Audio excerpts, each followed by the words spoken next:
মাংস, ২টা আলু আর সামান্য কিছু উপকরণ দিয়েই তৈরি করে নিতে পারবেন পরিবারের সবাই মিলে পেট ভরে খাওয়ার মতো অসম্ভব মজার একটা রেসিপি।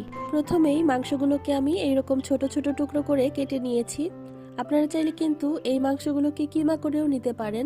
এরপর ২টা আলু আমি এইরকম ছোট ছোট কিউব করে কেটে নিয়েছি। এরপর দিয়ে দিচ্ছি পেঁয়াজ কুচি। আমি এখানে 2টা মিডিয়াম সাইজের পেঁয়াজ কুচি করে দিয়েছি। এরপর এখানে দিয়ে দিচ্ছি একটা আস্ত রসুন, আমি রসুনের কোয়াগুলো ছাড়ি। এরপর 4টা শুকনো মরিচ আমি এরকম ছোট ছোট করে টুকরো করে দিয়ে দিচ্ছি। এরপর দিয়ে দিচ্ছি 1 টেবিল চামচ পরিমাণ আদা রসুনের পেস্ট, দিয়ে দিচ্ছি 1/2 টেবিল চামচ পরিমাণ মরিচের গুঁড়া। ঝালটা আপনারা আপনাদের টেস্ট অনুযায়ী অ্যাডজাস্ট করে নেবেন। এরপর দিয়ে দিব 1 চা চামচ পরিমাণ হলুদের গুঁড়া, দিয়ে দিচ্ছি 1 চা চামচ পরিমাণ ধনিয়ার গুঁড়া, আর দিয়ে দিব 1 চা চামচ পরিমাণ জিরার গুঁড়া। এরপর দিয়ে দিব স্বাদ মতো লবণ। এবার অ্যাড করে দিব 1/2 কাপ পরিমাণ রান্নার সয়াবিন তেল। এবার হাতের সাহায্যে সবকিছুকে সময় নিয়ে খুব সুন্দর করে মেখে নিতে হবে।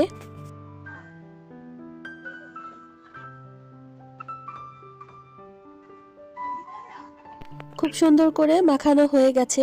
এবার এটাকে ঢাকনা দিয়ে ঢেকে রান্না করে নিব 10 মিনিটের মতো, আর চুলার আঁচটা মিডিয়ামে থাকবে। 10 মিনিট পর ঢাকনা খুলে দেখাচ্ছি, মাংস থেকে কিন্তু কিছুটা পানি ছেড়েছে। এবার উপর নিচ করে একটু নেড়ে চেড়ে দিচ্ছি।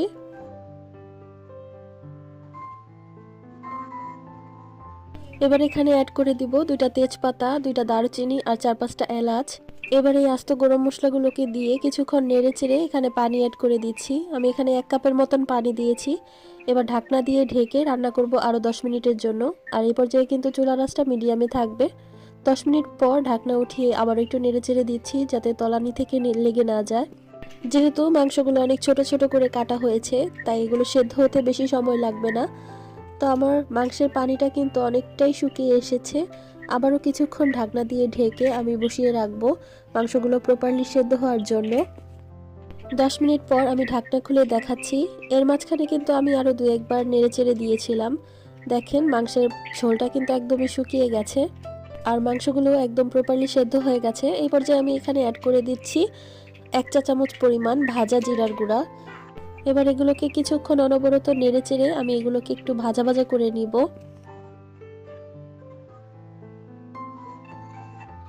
দেখেন আমাদের মাংসটা কিন্তু রান্না একদম হয়ে গেছে। এটার কালার দেখে নিশ্চয়ই বুঝতে পারছেন কতটা লোভনীয় হয়েছে। গরম ভাত, রুটি অথবা সাদা পোলাও সবকিছুর সঙ্গেই কিন্তু এই রেসিপিটি আপনারা সার্ভ করতে পারবেন। অসম্ভব মজার হয় এটা খেতে, আর পরিবারের সবাই মিলে কিন্তু খুব মজা করে এই রেসিপিটি খেতে পারবেন। মাত্র 2 টুকরা মাংস দিয়ে এত মজার একটি রেসিপি তৈরি করে নেওয়া যায়, আপনারা বাসায় না তৈরি করলে বুঝতেই পারবেন না। আমার আজকের রেসিপিটি কেমন হয়েছে অবশ্যই কমেন্ট করে জানাবেন। ভালো লাগলে একটি লাইক করবেন, কমেন্ট করবেন, আর আমার চ্যানেলটি সাবস্ক্রাইব করে দিবেন।